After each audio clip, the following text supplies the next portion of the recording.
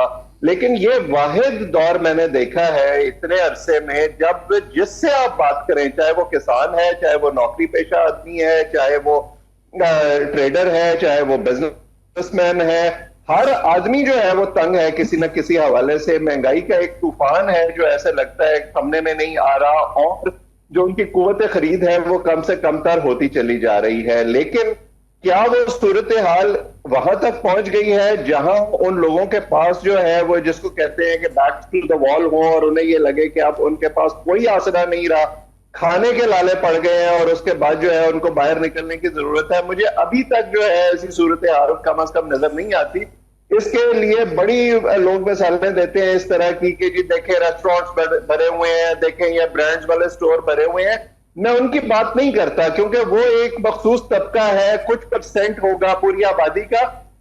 میں جس علاقے سے تعلق رکھتا ہوں میں اس کی بات کرتا ہوں. وہاں پر بھی جب میں صورتحال دیکھتا ہوں اور پچھلے 1 مہینے سے میں مختلف علاقوں میں گھوم رہا ہوں, ان لوگوں سے رابطے میں ہوں, مجھے ایسا لگتا ہے کہ جو نئی مشکل آتی ہے ہمارے یہاں لوگ بجائے اس کے کہ اس پر ریاکٹ کریں وہ اس پر پریشان تو ہوتے ہیں لیکن پھر وہ طریقے ڈھونڈنا شروع کر دیتے ہیں کہ اچھا اب اس کا حل کیسے نکالنا ہے.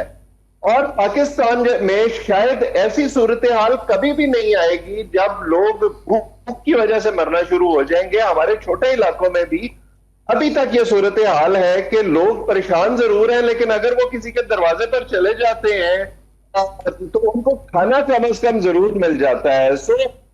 ڈاکٹر صاحب یہ میں کیونکہ وقت محدود ہے, میں ڈاکٹر صاحب آپ سے عدیل ملک صاحب یہ سم اپ کرانا چاہتا ہوں کہ 75 سال میں بڑے کرائسس آئے مگر انٹرنل یا ایکسٹرنل فیکٹرز کی وجہ سے ہم بیل آؤٹ ہوتے رہے. ابھی جو ہمارا پاورٹی کے فگرز ہیں آپ سے چھپے نہیں ہیں, 40% لگا لیں, اگر 22% بے روزگاری کے لگا لیں, اور اس کے بعد جو ڈیٹ کا سچویشن ہے قرضے لے کے ہم قرضے اتار رہے ہیں, 43 یا 61% شاید جو ہمارے ٹوٹل جو ٹیکسز ہیں وہ ہم سود میں $8 بلین دے رہے ہیں. کیا یہ سسٹینیبل ہے؟ دیکھیں سسٹینیبل تو نہیں ہے میرے خیال میں. جو اہم بات ہے جو میں ایڈ کروں گا ویس صاحب کی اس میں وہ یہ ہے کہ جو ایک کوئی بھی سسٹم ہوتا ہے نا, سسٹم آف پاور, اس کو جاری رکھنے کی کاسٹ ہوتی ہے. آپ اس طرح سمجھیں کہ یہ سسٹم دھیرے دھیرے اس کی جو کاسٹ ہے مینٹین کرنے کی وہ بڑھتی جائے گی, اور ایک طریقہ اس کاسٹ کو انکریز کرنے کا یہ ہوتا ہے کہ اس میں آپ ریپریشن زیادہ یوز کریں یا سخت گیری سے معاملات کو کرنے کی کوشش کریں, لیکن وہ بھی ایک حد تک آپ استعمال کر سکتے ہیں, اس کے بعد لوگ بے پھر سکتے ہیں. ابھی تک ہمارے ہاں وہ کلیکٹیو آرگنائزیشن کے طریقے تو زیادہ موجود نہیں, پولیٹیکل پارٹیز ویک ہیں, سول سوسائٹی بھی ویک ہے, لیکن ہم ایک ایسی فیز میں جا رہے ہیں جہاں جو رینڈم ایونٹس ہیں اس کی پروبیبلٹی بڑھتی جا رہی ہے. اس کا مطلب یہ ہے کہ بظاہر چیزیں بہت سٹیبل لگیں لیکن کوئی ایک ٹریگر ایسا آ سکتا ہے کہ جس سے چیزیں فوری طور پہ ڈیٹیریوریٹ ہوں, خراب ہوں.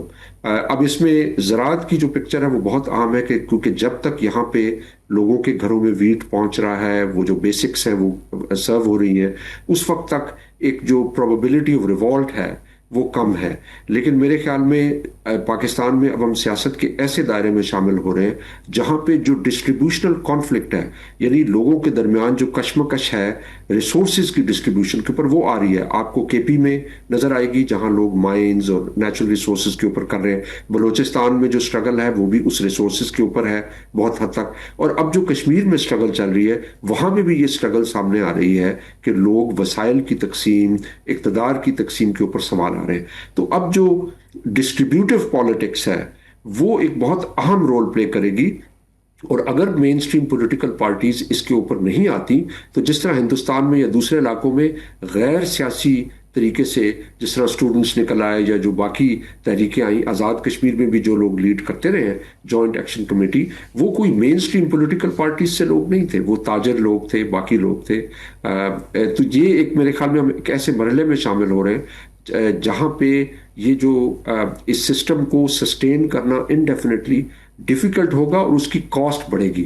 اب کتنی دور بڑے تک ہم اس کو چلا سکتے ہیں یہ تو دیکھنے کی بات ہے، اس کو it's very hard to predict, لیکن certainly we are entering into a dangerous territory. آپ کی اس کنکلوژن سے مجھے منو بھائی کی نظم یہ آ جاتی ہے، حجے قیامت نہیں آئی، کہ ٹریگر جو ہے وہ اگر بلوچستان، کے پی، آزاد کشمیر، ابھی لاہور بھی ڈوبا ہوا ہے، پاکستان پورا ڈوبا ہوا ہے، تو پتہ نہیں اور کون سی قیامت آئے گی جس سے یہ لوگ اشارے پکڑیں گے.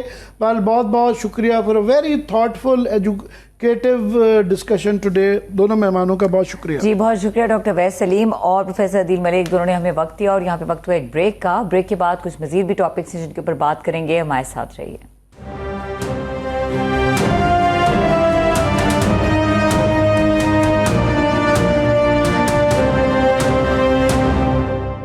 Welcome back. اور عامر صاحب بہت ساری چیزیں ہیں جس کے اوپر بات کرنی ہے، سو کدھر سے سٹارٹ کریں؟ جی میں پہلے کوئکلی بات تو میں کرنا چاہ رہا ہوں سیلاب کے اوپر، اور یہ جو لڑائی چل رہی ہے صوبوں کے اندر کے بجائے اس کے کہ پانی کو ڈیل کریں، جو ہے یہ صوبے اپنے لڑ رہے ہیں. سندھ والے کہہ رہے ہیں یہ پنجاب کے لوگ نالائق ہیں، وہ پنجاب والے ہیں یہ یہاں پہ بھی گجرا والے کا ایک یہ سید سین دکھا رہے ہیں. وہاں پہ یہ پانی جو ہے نا وہ وائپر سے واسا کا بندہ صاف کر رہا ہے. سو یہ اس پہ سیلاب پہ آتے ہیں. یہ دیکھیں یہ وائپر سے یہ پانی وائپر سے آئے گا. یہ ٹک ٹاک بن رہی ہے، خدا کے لیے اچھے کام بھی ہو رہے ہیں، میں یہ نہیں کہہ رہا، مگر یہ وائپر سے یہ پانی 253 ملی میٹر نہیں جائے گا. اس پہ بات کرتے ہیں. میں کوئکلی 2-3 امپورٹنٹ خبریں جس کا ابتدائی میں ذکر کیا تھا کہ ایک وہ وجہ قیامت نہیں آئی والی، روز یہ پیٹرول کو، گیس کو، بجلی کو روتے ہی رہتے ہیں. کچھ نہ کچھ ایسی خبریں بتا دیتے ہیں کہ تکلیف ہوتی ہے کہ اب فون ہر آدمی استعمال کرتا ہے اور غریب آدمی زیادہ اس پہ ڈیپینڈنٹ ہے. ہر بندے کا فون کے بغیر گزارا نہیں ہے اور ان کو جو ہے پیکج لینا پڑتا ہے. اور یہ جو وہاں پہ صارفین ہیں، یہ بتایا جا رہا ہے کہ 100 روپے کا موبائل اپلوڈ جب کرواتے ہیں تو صارف کو 72 روپے ملتے ہیں. مطلب 27 روپے جو ہے نا وہ ٹیکسوں کی مد میں کٹ جاتے ہیں. اور آپ بلکہ اس کی تفصیلات میں میری مدد بھی فرما دیں. 15% ایڈوانس انکم ٹیکس کی مد میں 13 روپے کٹوتی کی جاتی ہے. باقی بیلنس پر 19% سیلز ٹیکس ہے. سیلز ٹیکس میں 14 روپے کاٹ لیتے ہیں اور جو ہے تقریباً 34 روپے جو ہے نا وہ ٹوٹل جو ہے نا وہ آتا ہے. تو خدا کا خوف کریں، جس طرح ایک تو پٹرول ویسے مہنگا انٹرنیشنلی مان لیا، ساتھ میں جو 120 روپے کے آپ لیوی اور ٹیکسز لگاتے ہیں، تو جو لوگ جو قومیں جو ہے سعودی باقی جو ملک خطے میں ہیں وہ اس لیے نہیں دے پا رہے کہ انہوں نے کشن رکھا ہوا ہے، انہوں نے سستے زمانے میں سٹوریج رکھی ہوئی ہے. وہ اپنی ریفائننگ دے کے پیسے ریفائننگ کر کے انڈیا جس طرح فار ایگزامپل وہ ایکچولی پیسے بنا رہے ہیں اس کرائسس میں سے. تو ہمیں یہ جو اپنی مس مینجمنٹ اور چوریوں کی نہ دیں. ایک اور جو ہے میں خبر پہلے کوئکلی ٹچ کرنا چاہتا ہوں، یہ اس میں بھی اگر آپ یہ بجلی کہ جو اوور بلنگ ہے یہ اس کی پبلک اکاؤنٹس کمیٹی یہ آپ ذرا تفصیل بتائیں نا. اس میں یہ بڑا انکشاف ہوا ہے بجلی کمپنیز کی جانب سے صارفین پر ہزاروں اضافی یونٹس جو ہیں وہ ڈالنے کا ایک کنفیشن سامنے آیا ہے. شکایت نہ کرنے والے صارفین کو اوور بلنگ کی رقم واپس نہیں ملتی ہے. 90 کروڑ 46 لاکھ یونٹس پر 2,78,000 صارفین کو ریفنڈ دیا گیا. اس کے علاوہ یہ جو پبلک اکاؤنٹ کمیٹی کے اندر جو ہے، اور میں کریڈٹ دیتا ہوں سینیٹر فنان اللہ کو کہ وہ گورنمنٹ میں ہوتے کے باوجود جو ہے وہ اس طرح کے سوال ریز کرتے ہیں. ذرا پلیز ذرا تفصیل بتائیے گا. ایک عام ان کے سوالات میں ایک تو یہ تھا کہ ایک عام صارف 3,200 یونٹ بجلی کیسے استعمال کر سکتا ہے. اس کے علاوہ سیکرٹری توانائی نے 1,60,00,000 سمارٹ میٹر لگانے کا اعلان کر دیا. سو یہ اس میٹنگ کے منٹس ہے عامر صاحب جس میں میں شازیہ مری نے بھی کچھ چیزیں کہی ہیں. مطلب یہ ہے کہ پہلے ہی جو ہے بجلی کے اندر جو ہے ایک مسئلہ ہے کہ سولر جو ہے لوگ آف گریڈ جاتے جا رہے ہیں, ریاست پہ ڈپینڈ نہیں کرتے. اب گورنمنٹ ایک تو جو سولر والوں سے وعدہ کیا ہوا ہے وہ اس پہ سے بیک آف کر رہی ہے, مگر لوگ پھر بھی بیٹریاں لگا کے مزید جو جا رہے ہیں. اور یہ خدا کا شکر ادا کرنا چاہیے کہ سولر کی وجہ سے یہ ملک چل رہا ہے کہ آپ کے جو کوئی 25 فار ایگزامپل 1000 میگا واٹ کے قریب جو ہے گورنمنٹ کے علاوہ جو بھی لوگ گئے ہوئے ہیں, آف گریڈ گئے ہوئے ہیں, وہ اس کا اگر امپورٹ بل فیول آتا تو یہ کوئی 8-9 بلین ڈالر کا خرچہ تھا جو بچ رہا ہے, جو کہ دنیا بھر میں ہوتا تو قابل ستائش تھی.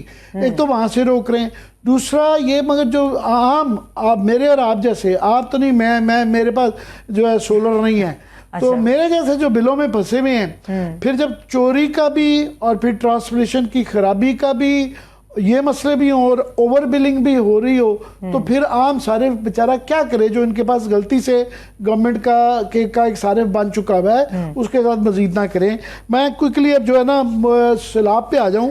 بل بھی بڑا انٹرسٹنگ ہو گیا عامر صاحب, میرے خیال سے ریسنٹ بل آپ کی نظر سے نہیں گزرا, اس پہ جتنے ایکسٹرا چارجز تھے میں تو پے کرتا ہوں, گزرا نہیں کیوں نہیں ہے, ایک ہی آ گیا ہے. میں بھی جب بل دے کے یہ آج ہی بل دیکھ کے آ رہا ہوں تو میں تو ایک دل کا مریض ہوں, زیادہ لیٹس ناٹ گو دیر. مگر سیلاب کا بھی یہ ہمارا سالانہ نوع ہوتا ہے جی, اس طرح کی ہر سال صورتحال ہوتی ہے. اور ابھی تو ہمارے گیسٹ بھی مذاق اڑاتے ہیں کہ آپ نے اس موسم میں ہمیں بلانا ہوتا ہے, ایک اسموگ کے موسم میں ریگولر. ایک یہ سیلاب از اے ریئلٹی ورلڈ وائڈ, دنیا بھر میں کلائمیٹ چینج کی آ رہی ہیں, ایون یورپ امریکہ دنیا بھر میں ہو رہی ہے, مگر ان کے لوگ اپنی گورنمنٹ کو شکایت نہیں کرتے کہ ان کو پتہ ہے کہ انہوں نے اپنا ایفرٹ کر لیا ہوگا, مگر جو ہے جو ایک نیچرل ہے. اس لیے ہمارے ہاں جب پتہ چلتا ہے کہ نالائکیوں کی وجہ سے یہ ہمیں زیادہ تکلیف برداشت کرنی پڑ رہی ہے, کہ نہ تو وفاقی لیول پہ کوئی اس طرح کا کوئی ہمیں ہر سال جو اس کی پلاننگ ہے وہ نہیں آتی, نہ یہ پروونشل لیول پہ یہ جس طرح سندھ ورسز پنجاب ورسز پشاور وہ کہتے ہیں دیکھو تمہارا شہر ڈوب گیا, اور بڑے بڑے کلیمز کرتے نا.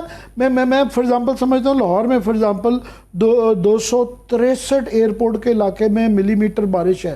بھائی یہ بہت زیادہ بارش ہے. سو آپ یہ کہہ سکتے ہیں کہ یہ امید رکھنا کہ یہ فوری جو ہے گھنٹے میں نہیں, آپ یہ بالکل یہ کریں. مگر جب آپ ٹک ٹاک بنا کے جب بہت زیادہ اس کو دبانے کی کوشش کرتے ہیں, ٹھیک ہے جو آپ اچھا کام کر رہے ہیں اس کا کریڈٹ لیں, مگر یہ جو کشمیر کے الیکشن کی وجہ سے بڑے بڑے دعوے کر کے صرف صاف علاقے دکھاتے ہیں اور شہروں کے شہر ڈوب رہے ہوں, تو پھر وہ ایک بیوقوفی ہے. یہ وائپر سے وہ جو دوبارہ دکھائی ہے مجھ سے کنٹرول نہیں ہو رہی. گجرانوالہ شہر میں یہ واسا کا جو ہے نا یہ سٹاف ہے, اور یہ پانی دیکھیں ذرا, اور یہ میں اس کی جو ہے آواز ہی دکھا رہا ہے کہ یہ بندہ پوچھ رہا ہے کہ یہ وائپر سے یہ پانی چلا جائے گا. ایئرپورٹ فار ایگزامپل 253 ملی میٹر پچھلے سال انہوں نے ایگزیجریٹ کر کے ہمیں بتایا کہ لاہور میں 500 ملی میٹر بارش ہو گئی ہے. پھر وہ ہم نے یہ سٹوری بریک کی تھی کہ آپ یہ جھوٹ بول رہے ہیں, آپ کی گیجز خراب ہیں, اتنی بارش نہیں ہو سکتی ہے. سو اس کے اندر جب جھوٹ بھی ایڈ کر دیا جاتا ہے, ٹک ٹاک آ جاتی ہے, سوشل میڈیا آ جاتا ہے, پروپیگنڈا آ جاتا ہے, تو وہ. اور عامر صاحب جب ہم بات یہ کرتے ہیں کہ سیلاب کی تیاری کیا ہے, تو یہ وائپر تیاری ہے ہماری نہیں, دوسرا ایگزیکٹلی یہ آتا ہے کہ ہر سال جو یہ فلڈ کا ابھی کیونکہ یہ زیادہ گمبھیر سچویشن یہ ہو گئی ہے. ایک تو ہے اربن فلڈنگ جو ہے کہ اربن فلڈنگ ہے, آپ کو اربن پلاننگ جو ہے گورے کے زمانے میں ہر 20-30 سال بعد سرکولر روڈ اور سارا سیوریج کا وہ نظام.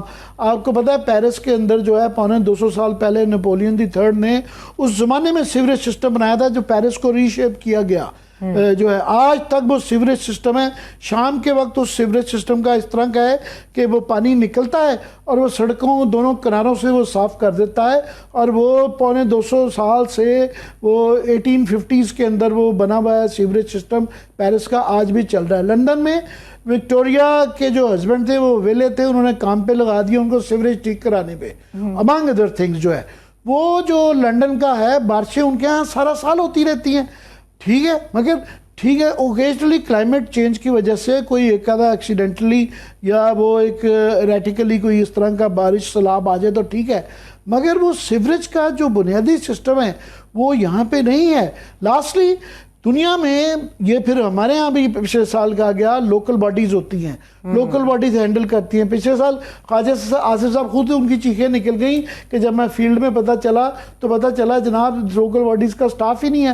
کوئی صوبہ جو ہے وہ یا ان کو یا تو وہ الیکشن نہیں لوکل باڈیز کے کراتا یا ان کو بے اختیار رکھتا ہے, جس طرح کے سندھ والوں نے رکھا ہوا ہے کہ جو ہے نام کا ایک آپ نے میئر کراچی بنایا ہوا ہے, اس کے بعد نہ بلڈنگ کنٹرول ہے نہ اس کے پاس اور چیزیں ہیں. سو آپ جو ہے وفاقی لیول کنٹرول بھی ایک بڑا مسئلہ ہے آپ کے صوبے کے لیول پہ یہ ٹک ٹاک کی لڑائیاں, اور دین لوکل باڈیز کے اندر جو ہے وہ ادارے ایگزسٹ نہیں کرتے. اور پلاننگ جو ہوتی ہے ایک شارٹ ٹرم پلاننگ ہوتی ہے, ایک مڈ ٹرم, ایک long term.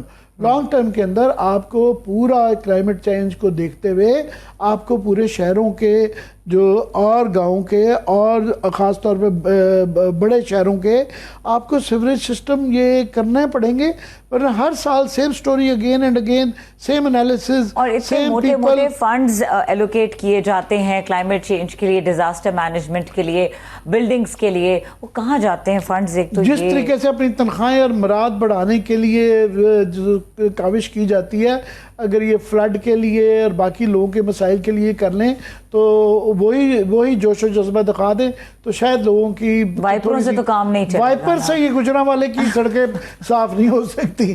Not this kind of بارش. جی بالکل. اور اسی نوٹ پہ پروگرام کا وقت ختم ہو گیا. دیکھنے کے لیے شکریہ, اجازت دیجیے, اللہ حافظ.